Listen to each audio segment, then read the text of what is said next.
Hello, my name is Renee Harris, and I want to tell you my story about recovery. My mental illness started back in 1996. I was always crying and I didn't understand what was wrong with me. I went around that for about 6 to 7 months trying to find out what was wrong with me. I went to a local hospital and was turned away several times. One doctor told me that there was nothing wrong with me, to stop crying, wipe my face and blow my nose and don't come back into the emergency room again, because there's nothing wrong with me and I'm wasting the taxpayers' money. The ambulance has better things to do than to bring me into the hospital crying. So I ended up not receiving any services, anything, and what happens to that when you don't get services is you fall through the cracks and you are out there alone and you don't know what to do. I ended up being homeless, losing my family, not getting any mental health services at all. Finally, whatever else happens to us that are out there, we get picked up by the cops, right? Got picked up by the cops a couple of times, ended up in jail, and someone finally asked me what was wrong with me and what's going on and what happened. It was the OR department. They interviewed me and found out that they could help me. So I went through a program called Drug Court. Drug Court assisted me, told me that they wanted me to get involved with mental health services and get into a treatment program. Because during the process of me not receiving mental health services, I discovered drugs on the streets that helped quiet my mind and kept me from wanting to harm myself and jump off bridges and drive my car off the cliff and cut my wrist and take pills and anything I can get my hands on to leave this earth because I was in pain from the crying.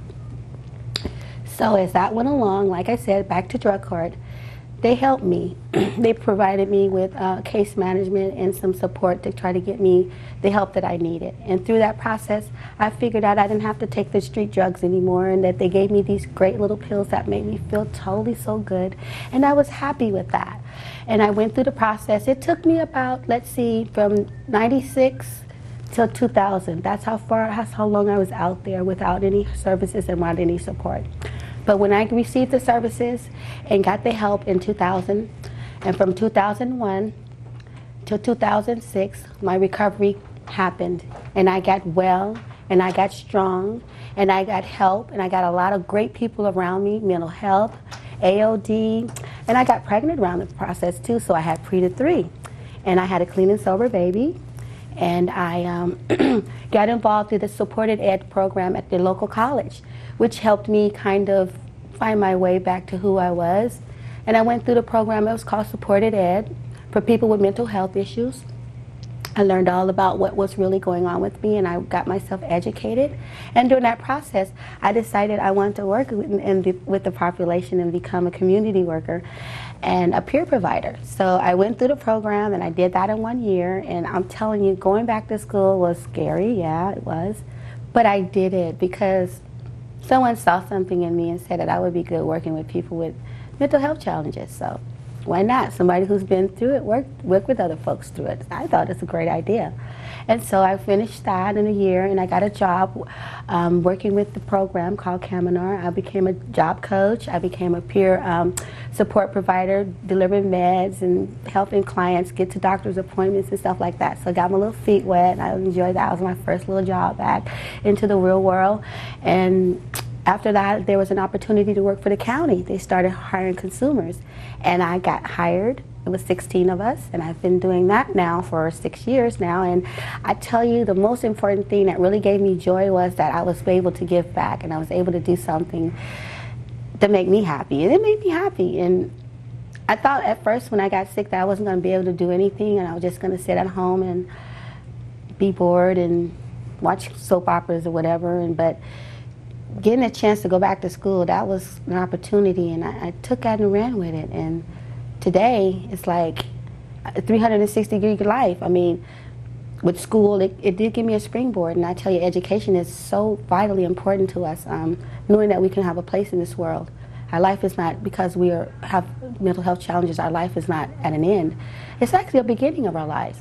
So my suggestion, and to be a wholehearted, and I really enjoy the fact that having a second chance on life, and not knowing that because I have a mental illness, I'm not any good to anything or anybody. But I am. Today, I am a peer provider. I've been working for the county of San Mateo for 6 years. And I have a full-time job, which I make $52,000 a year. And I also own a home today. I bought a home back in 2008. And I have my family back. I lost everything when I was sick. Yes, I did. But I have my children around me. I have a host of friends. I have a nonprofit today, and I go around the country telling my story of wellness and recovery. And I say this to you young folks. Your life is only beginning. You are the cherry on the top of the cream.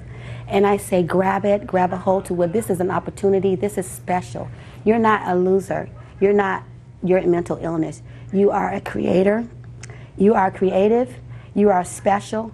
And you are loved, and you are who you are, and you are special. And you have so much to give the world. Reach out there and grab it and move with it, because you are someone and you can have anything you choose to do in your life. Please, please, please move forward, move through this journey and enjoy it and grow in it and use your creativeness, because you are a creative person. Each and every one of you are creative. I'm a creative person. I learned that because I had an opportunity to change my life. And I did that. I got educated. I learned about it. I said, this is not going to be the end all of me.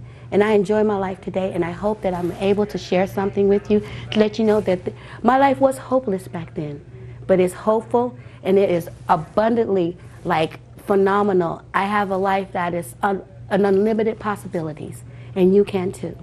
God bless you.